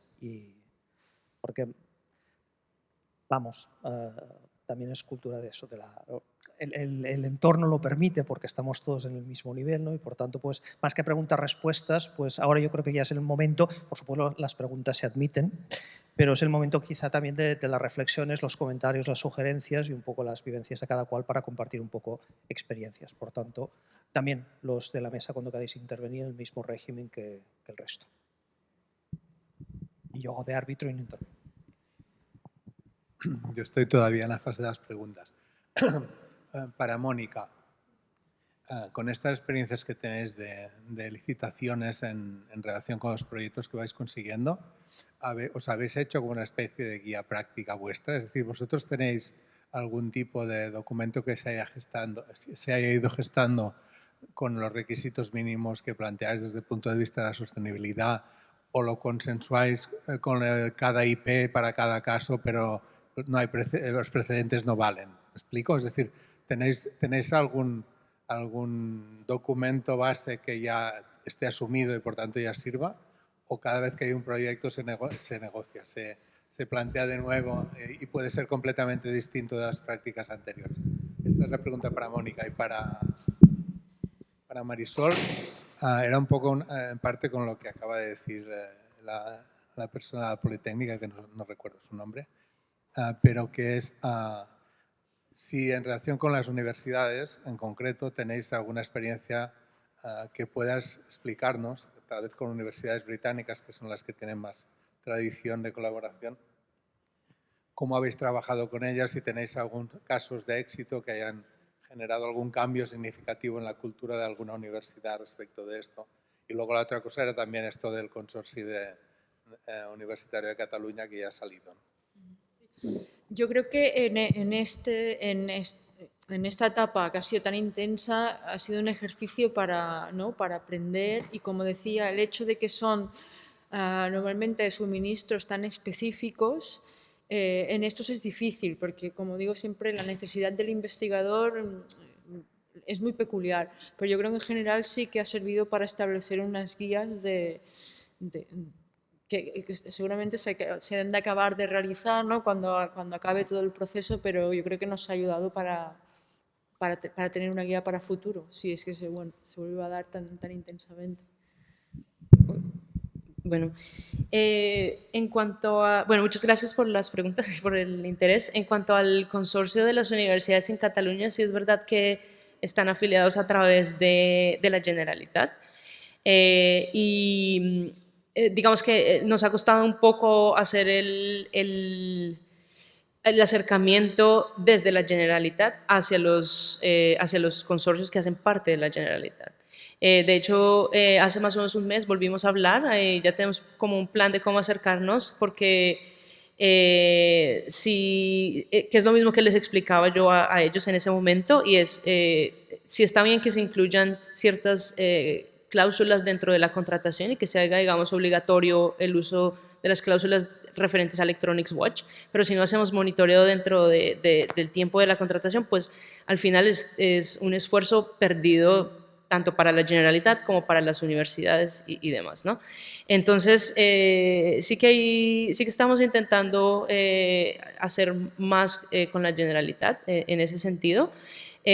Una de las dificultades es que hay bastantes organizaciones dentro de la Generalitat. Cuando decía que hay 1.500, en general vienen de la Generalitat y de la Asociación Catalana de Municipios, todos estos miembros básicamente. Eso por un lado. Pero bueno, sin embargo, ha habido acercamientos, ha habido bastantes movimientos dentro de la Generalitat en cuanto a personal, entonces eso hace que sea un poco más difícil porque hay nuevas personas, hay que volver a empezar de cero. Pero bueno, hay un plan y esperamos poder empezar este año a ejecutarlo. pero sí es verdad que este tipo de foros también ayudan a hacer acercamiento, entonces pues ahora podemos, yo tomo tus datos y bueno, pues nos saltamos a la Generalitat, digamos, directo, que también funciona, porque al final el modelo funciona de acuerdo a lo que cada entidad pueda hacer. Si quieren simplemente incluir cláusulas básicas, también funciona. Y hay mucha información que ya está dentro de nuestro sistema, entonces algunas veces simplemente diciéndonos que han comprado en el último año, marcas, productos y demás, entran en la base de datos y ya tenemos información. Entonces se puede iniciar inclusive antes de utilizar la contratación como tal. Pero bueno, ya podemos hablar un poco más específicamente. Y en cuanto a ejemplos de universidades, específicamente en el Reino Unido, ha sido, como lo decían, pues todas las universidades del Reino Unido ya están afiliadas a través de los consorcios. Entonces ha sido un tema similar. Las licitaciones ya tienen incluidos Electronics Watch y ha sido lo mismo, un caso de iniciar conversaciones uno a uno con las universidades para que hagan, digamos, uso de esas contrataciones. Pero de los ejemplos que decía, la mayoría tiene universidades de Australia que también tiene una legislación de esclavitud moderna bastante reciente y bastante potente, digamos, en ese sentido. Entonces son bastante activos, pero de los ejemplos que di, de los más recientes ha sido la fábrica en India de teléfonos inteligentes, donde varias universidades, tanto del Reino Unido como Australia, firmaron la carta, ejercieron presión con la marca directamente y la marca al final pues, ejerció presión a la fábrica y les dieron los bonos. Puede ser de las más recientes, pero en todos los casos hay universidades que han sido activas en los casos. Bueno, y sobre la reflexión que hacía sobre el precio más bajo y demás, bueno, tienes toda la razón, vamos, o sea, y creo que hay una simetría clarísima entre lo que es la voluntad política expresada en las normas, ¿no? Que, como decías, las directivas de 2014, ¿no? Hablan de, bueno, avanzar un poco con perspectiva de calidad, pero la realidad no solo en España, es cierto que es diversa, ¿no? Sino en Europa la presencia del precio más bajo supera el 60% de las licitaciones como único criterio, ¿no? Por tanto, no ha habido ahí una transformación hacia la calidad efectiva. Tenemos una administración que sigue siendo muy burocrática, muy poco estratégica, pese a las previsiones regulatorias. Y yo creo que ahí pues el derecho es un acelerador de procesos de cambio cultural, ¿no? Y en este caso es evidente, por las urgencias que tenemos, que la dinámica que parece que se atisba en las nuevas directivas y que tenemos en estos reglamentos que he comentado, esas 12 normas que introducen la compra pública obligatoria, son conscientes de esa realidad y por eso están introduciendo la compra obligatoria en aquellos mercados y aquellas tipologías de prestaciones donde hay una relación de doble ganancia ambiental y económica, ¿no? Particularmente, ¿no? Yo creo que ahí es una vía también para simplificar esas dificultades que tienen sobre todo las administraciones más pequeñas, administraciones locales que no tienen capacidad para gestionar los contratos y menos para introducir la lógica estratégica, y creo que es la segunda demanda que hay en este proceso. Comentaba antes las demandas que hay por parte de los operadores sociales y económicos en el marco de la revisión de las directivas. Están pidiendo precisamente estandarización, están pidiendo que esto no quede a la voluntad de que haya una persona comprometida o que haya uno que sepa de eficiencia energética o de circularidad en una administración, sino que se diga claramente lo que hay que comprar y ya no hay opción. No hay compra pública y compra pública verde, sino que hay compra pública con una perspectiva estratégica, sí o sí, ¿no? Y yo creo que esa es una clave no solo de consecución de objetivos, sino de simplificación, ¿no? Que no nos encontremos solos a la hora de desarrollar los pliegos y definir las condiciones técnicas, sociales o ambientales, sino que haya una armonización europea, que es lo que se está produciendo en este momento para precisamente simplificar un poco esos procesos. Y después es cierto que hay problemas vinculados a la falta de herramientas, ¿no? Nuestra ley de contratos habla del coste de ciclo de vida de los productos. Hay un elemento ambiental y sobre todo económico. Estamos adquiriendo prestaciones a precios bajos, precios de compra bajo, pero precios de altos desde la perspectiva del ciclo de vida. ¿Hay metodologías? No las hay. ¿Se aplican? No, lógicamente, ¿no? Las entidades contratantes no las aplican porque genera incertidumbre sobre cómo realizar el gasto de ciclo de vida, donde un elemento de cálculo económico es las externalidades ambientales, ¿no? Me diréis, ¿no? ¿Cómo hacemos esto? Por tanto, hay falta de herramientas y en último lugar, pues yo creo que hay un problema estructural, que tenemos un derecho que avanza rápidamente, sobre todo en el ámbito europeo, con una voluntad política muy potente de introducción del medio ambiente como algo transversal en el funcionamiento de toda la estructura administrativa, y sin embargo bajamos escalones y esto no ocurre en nuestra propia realidad, que tenemos una estructura administrativa donde el medio ambiente está en una esquina, pero no está presente de modo transversal. No tenemos una administración pública con un conocimiento técnico profundo para poder hacer sencillo lo que es complejo. Yo creo que por eso hay elementos culturales, elementos que se vinculan con la estructura organizativa que no dependen precisamente del derecho y que dependen muy directamente de la voluntad política, porque la organización administrativa no está escrita en las tablas de la ley. La estructura administrativa refleja voluntad política, ¿no? Y en medio ambiente hay bastante debilidad, lo cual refleja bastante debilidad política, ¿no? A la hora de que en la práctica podéis tener los recursos suficientes como para poder hacer esto con pocos recursos, ¿no? En fin. Bueno, que he dicho que no intervendría, voy a hacerlo. En relación con lo que tú decías, estamos en el ámbito del desarrollo de la Carta de Derechos Digitales y en relación con lo que tú decías del medio ambiente está de algún modo en un rincón. De hecho, no solo es en la administración, sino en la mayor parte de la normativa que no es estrictamente ambiental, ¿no? Entonces, por ejemplo, el caso de la Carta es muy significativo porque no hay un planteamiento de derechos digitales ambientales, sino que hay unos derechos digitales ambientales que son un artículo entre 30, que se refieren a muchas otras cosas, y si os miráis los otros, tienen mucho de derechos pensados aún en el sentido de autonomía individual y, por tanto, incluso los documentos esenciales y estratégicos no parece que hayan hecho un cambio cultural real desde el punto de vista de introducir la reflexión en el fondo de los límites, que es de lo que estamos hablando. Es decir, venimos de una trayectoria jurídica fundamentalmente basada en el despliegue ilimitado de la autonomía individual y una determinada concepción de los derechos, y introducir la cuestión de los límites, que de hecho es de lo que estamos hablando.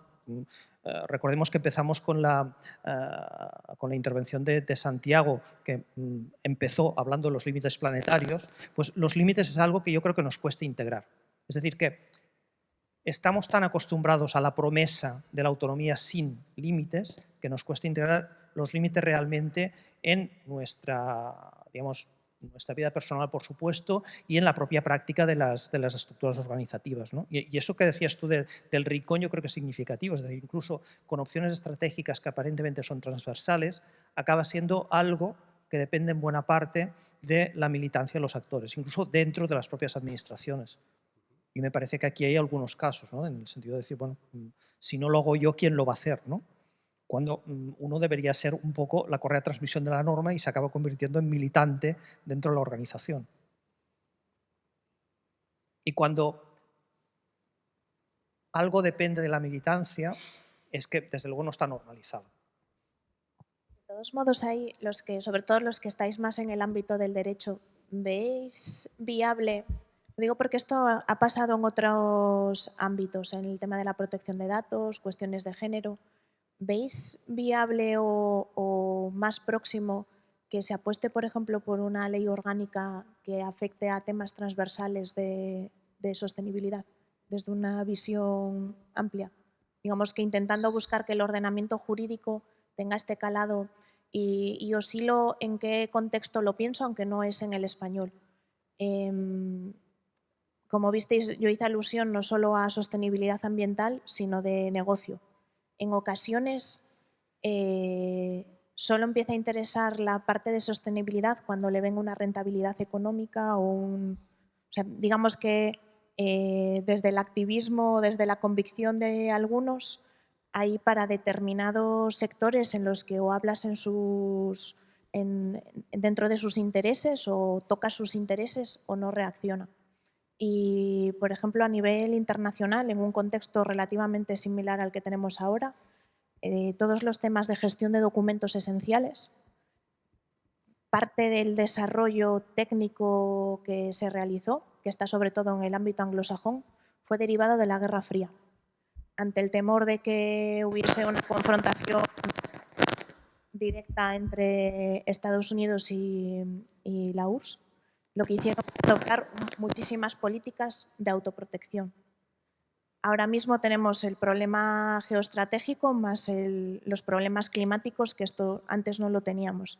Entonces, os lo planteo desde un punto de vista tanto de contexto internacional, pero, por ejemplo, trayéndolo a nuestro territorio, si veríais viable en los espacios o en los foros de trabajo en los que estáis, el que haya un enfoque pues, hacia, por ejemplo, una ley orgánica en el ámbito de sostenibilidad. Pues yo creo que está pasando un poco esto, ¿no? Por eso yo me insisto siempre mucho en esa idea de la rotura de la dicotomía medio ambiente y economía que se refleja en los últimos documentos de la Comisión Europea, con independencia de que están surgiendo cosas que van en dirección contraria, ¿no? Pero en los últimos documentos de la Comisión Europea, de la Brújula de la Competitividad, que es la Estrategia de Desarrollo Económico para los próximos 5 años, el Pacto Verde fue el previo, Pacto Verde es una estrategia de desarrollo socioeconómico, ¿no? O el Pacto por la Industria Limpia, está precisamente apareciendo este elemento, ¿no? Por primera vez en los últimos años, el derecho ambiental siempre ha sido pues, una legislación sectorial, en una organización sectorial que estaba corrigiendo, ¿no? Enmendando los efectos de otras políticas, ¿no? Pero la integración efectiva del medio ambiente se ha producido de forma muy atenuada en el tiempo y se ha acelerado en los últimos años y particularmente cuando hemos sido conscientes de que el uso racional de los recursos es un elemento para la resiliencia de la sociedad europea con la COVID y con la guerra de Ucrania. Y esto ha acelerado la integración del medio ambiente en todos los procesos. Por eso estamos viendo regulaciones, no son regulaciones ambientales, las que he citado todas ellas, son regulaciones sectoriales de diferente ámbito en los que está penetrando el medio ambiente no como un elemento decorativo, sino como un elemento central para garantizar, por una parte, la seguridad del suministro de productos y materiales esenciales en la Unión Europea y, en segundo lugar, para la defensa de los sectores productivos esenciales, como el sector de los medicamentos, el sector digital, sectores que son clave, ¿no? Por eso que estamos en un momento interesante, porque por primera vez los elementos, la dicotomía medio ambiente y economía no sirve como un elemento de minoración de políticas ambientales, sino que se ha roto y ahora precisamente el medio ambiente es la base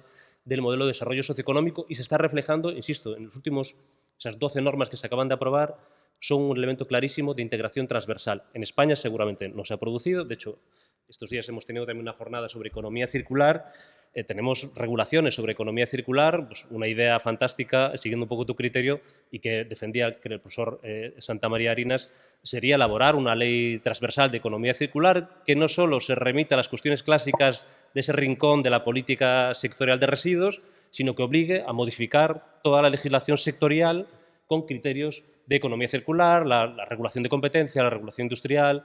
Bueno, pues eso podría ser una línea de desarrollo. Pero en todo caso, ahí yo creo que ese cambio que apuntas se está produciendo. Veremos cómo evoluciona en el futuro, pero el medio ambiente ya se ha convertido en un elemento de protección del modelo socioeconómico europeo. De hecho, la Comisión Europea dice no es una cuestión de economía, es una cuestión de defensa del modelo. A través de la contratación pública hemos hecho durante décadas, lo que hemos hecho es precarizar el modelo socioeconómico europeo, porque hemos establecido estándares fantásticos europeos en materia ambiental y social, pero a la vez hemos fomentado la deslocalización de empresas. Y a través de la contratación pública nos hemos dedicado a comprar a terceros países. Claro, por eso la directiva de contratos que se prevé modificar introduce la preferencia europea en la compra pública. ¿Por qué? Para defender el modelo socioeconómico. No es una cuestión solo de un estándar ambiental, es una cuestión de defensa del modelo. Si estamos comprando con estándares ambientales que están por debajo del estándar europeo, lo que estamos haciendo es precarizar las condiciones sociales, ambientales y la capacidad de resiliencia del modelo productivo europeo. Y eso lo hemos hecho durante décadas. Y eso está cambiando. Yo creo que bueno, tenemos ahí cierto atisbo de que esa integración de la que hablas, del medio ambiente como un elemento que penetra de forma efectiva, se está produciendo sobre la base precisamente de que son las políticas de descarbonización, de economía circular, las que están vehiculando en este momento las políticas económicas. Esto también se puede frenar con los procesos que estamos viendo, ¿no? También de cómo evoluciona, ¿no?, la política y determinados movimientos ultraderecha, ¿no? Pero esa es la realidad actual, ¿no? O sea que, bueno, están siendo sistemáticas. De hecho, el Consejo Europeo, este proceso que os decía de aprobación de normas sectoriales y que el hecho de que se integren cada una de ellas obligaciones de compra pública verde se está produciendo de modo sistemática con una planificación a 2035. Y además, antes apuntaba, otro de los elementos que están en el modelo que ha presentado la Comisión Europea recientemente elegida, lo que ha presentado en el plan de industria limpia que decía antes, en febrero o marzo de este año, es la aprobación de dos normas de carácter transversal, que es la Ley de Descarbonización y la Ley de Economía Circular, precisamente con la idea de hacer esa penetración de ambos objetivos en el modelo económico y regulatorio de la Unión Europea y que puede ser, esperemos que sea, esto se ha producido en otros momentos. En 2006, la perspectiva económica de la liberalización económica, la desregulación, supuso la aprobación de la Directiva de Servicios, que obligó a la modificación en España de más de 700 normas con objetivos de liberalización económica. Nada positivo para el medio ambiente fue el proceso. Seguramente estamos en el momento de que eso se revierta y que estas leyes de economía circular y de descarbonización, que son las dos grandes apuestas de esta comisión, sean un elemento transversal de modificación del modelo efectivo a través de la transformación de las regulaciones sectoriales que afectan al modelo económico, ¿no? Sí. Porque, José, o sea, es verdad que las políticas de investigación, la apuesta por el medio ambiente están en todos los sectores, o sea, tanto una infraestructura básica como es la telecomunicación, ¿no?, que se ha demostrado, como en la parte de vehículos. Pero aquí, entonces, hay la parte de compra pública, ¿no?, que entendemos más general, lo del servicio, con la compra pública de innovación, que era un mecanismo, ¿no?, para también más cercano al mercado, para acelerar. Ahí tú ves que casan estos criterios de sostenibilidad en estados donde la tecnología aún no está desarrollada del todo. Lo digo, por ejemplo, en estos proyectos que hemos estado, que ha sido una apuesta por incentivar el desarrollo tecnológico, pero que sea un desarrollo tecnológico soberano y sostenible, ¿no? Y el mecanismo de compra pública, que entendemos de forma más correcta, a veces pues, tiene su rigidez y no sé si estas mismas reflexiones se dan en estos otros mecanismos también, porque en el fondo son compra pública de innovación, es otro mecanismo que Europa ha apostado y que no sé si tiene las mismas normativas o ves el mismo movimiento aquí. Bueno, no sé, yo creo que tienes tu mejor perspectiva que yo sobre esto, ¿no? Claro, el elemento de la innovación es importante, ¿no? Y el medio ambiente es un elemento, yo creo que de impulso, ¿no? De impulso de la innovación, ¿no? Pero por eso creo que es importante en la fase de preparación de los contratos conocer muy directamente cuáles son las dinámicas del mercado, ¿no?, para conocer qué puede ofrecer el mercado y, de acuerdo con eso, establecer estándares ambientales que sean viables técnica y económicamente, ¿no? Porque a veces nos pierde la voluntad política de plasmar un objetivo en la preparación de unos pliegos, pero después vemos en la fase de ejecución contractual que esa fantástica voluntad política pues nos genera un problema de desequilibrio del contrato o genera un problema de viabilidad técnica incluso del propio servicio, ¿no? Por tanto, yo creo que en la fase de preparación del contrato tiene que ser muy conscientes de esas limitaciones, sobre todo de las limitaciones que ofrece el mercado y poder plasmar algo realista, ¿no? Porque yo siempre digo que cuando queremos avanzar en términos de compra pública estratégica tenemos que hacerlo con mucha seguridad, ¿no? Porque precisamente lo que se ha generado en algunos casos es avanzar, ha habido recursos y eso ha generado repliegue, ¿no?, por parte de las organizaciones, ¿no? Por eso que hay que tener la seguridad de que el mercado tiene esa capacidad, ¿no? Y una herramienta, como tú apuntas, es la compra pública innovadora. De hecho, se están haciendo experiencias muy interesantes para, a través de la compra pública innovadora, poder desarrollar tecnologías que no están disponibles en el mercado con objetivos ambientales. Aquí en Cataluña tenéis, por ejemplo, la Agencia de Residuos ha desarrollado una experiencia interesante sobre compra pública innovadora para el desarrollo de sistemas de recogida y tratamiento, ¿no?, que es utilizar la compra pública también como una forma para desarrollar soluciones que no están en el mercado y que vienen a dar respuesta, pues, a los objetivos de las políticas públicas, en este caso la regulación de residuos, ¿no? Hola, buen día, buena tarde. Yo estoy en la OPC como técnica de contratación y solo la reflexión que has hecho de que es un principio de contratación pública, la sostenibilidad, haría falta un poco que a veces hacemos los contratos y pones tu buena voluntad y pones cláusulas y tal, pero a lo mejor habría que hacer una política, una estrategia a nivel del servicio o de la universidad y luego bajar abajo. Es decir, que tenemos que tener claras las líneas estratégicas para luego bajarlo a los contratos y también ponderar dónde hay que poner el esfuerzo, dónde realmente será efectiva esta política, porque a veces lo haces en un contrato, pones una cláusula, una condición, un criterio, pero realmente no sabes si esto tiene si tiene repercusión o no. Es decir, que bueno, aquí hay un espacio de reflexión para mejorar un poco o para revisar la política y la estrategia y luego ya aterrizarlo abajo, porque yo tengo la sensación a veces que vamos al revés, que vamos de abajo a arriba. Claro, ahí la gasolina del proceso, ¿no?, es la voluntad política, ¿no? Y en una estructura institucional tiene que haber voluntad política, ¿no? Por eso digo que yo creo que uno de los o sea, en una estructura, ¿no?, como comentas, tiene que haber voluntad política y expresarse a través de una estrategia. Si quiero hacer compra pública estratégica, tengo que saber cuáles son los objetivos estratégicos de mi propia institución, ¿no? Por eso ahí la voluntad política es fundamental. Si es posible, insisto, que esto será más de organizaciones con más capacidad, desarrollar una estrategia de compra pública verde y hacer las cosas con sentidiño, ¿no?, como decimos en Galicia, que es definir prioridades. La compra pública estratégica no se puede hacer en todo y en todo momento, ¿no? Pues habrá que atender a los recursos propios disponibles en la propia organización, de acuerdo con eso, identificar 1 o 2 contratos con una perspectiva temporal determinada que tienen mayor impacto estratégico, social, ambiental, elegirlos y diseñar o definir cuáles son los objetivos con las correspondientes cláusulas que vamos a manejar, con rigor jurídico y técnico, ¿no? En fin, si queremos hacer una compra fantástica, estratégica, transversal en todos los contratos, seguramente nos vamos a equivocar, ¿no? Por eso coincido en lo que dices, que es muy importante para hacer compra estratégica tener estrategia, me parece de perogrullo, pero es clave, pero hay que hacerlo definiendo prioridades en atención a los recursos disponibles. Y es mejor dar un paso firme que intentar dar 10 y no avanzar nada, ¿no?